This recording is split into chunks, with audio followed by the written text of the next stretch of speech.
Vous me permettrez, chers amis, de prendre une position un peu décontractée parce qu'elle s'impose un peu à l'issue d'un match éprouvant comme celui que nous avons vécu face à l'OGC Nice. Match éprouvant physiquement, match avec beaucoup de rythme, mais le spectacle fut d'une telle beauté, le suspense fut tellement longtemps entretenu, et puis ce score à l'arrache 2-1 à l'arrivée avec des minutes interminables qui nous séparent du dernier coup de sifflet de l'arbitre. Bref, nous sommes passés par beaucoup d'émotions ce soir, par beaucoup de crainte, d'angoisse, d'enthousiasme, de joie, d'optimisme et de crainte, c'est le mot qui convient. Je le crois que nous ne pouvons qu'apprécier à sa juste mesure cette excellente performance au bout du compte de l'équipe de Michel Derzakarian. Alors elle s'est écrite en 3 phases. La première, c'est la première demi-heure du match, endiablée, formidable. Le stade était de concert à l'unisson avec une équipe très offensive.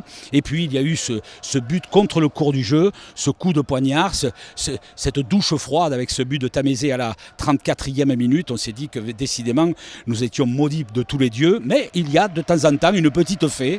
Et cette petite fée a accompagné l'effort collectif de cette équipe de Montpellier qui ne s'est pas désunie et qui a réussi à égaliser très tôt.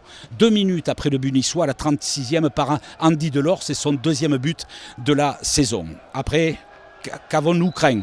Qu'après avoir donné autant en première mi-temps, l'équipe connaisse un coup de mou en seconde période, c'est classique, oui, mais si c'est arrivé du côté montpelliérain, c'est aussi arrivé du côté niçois.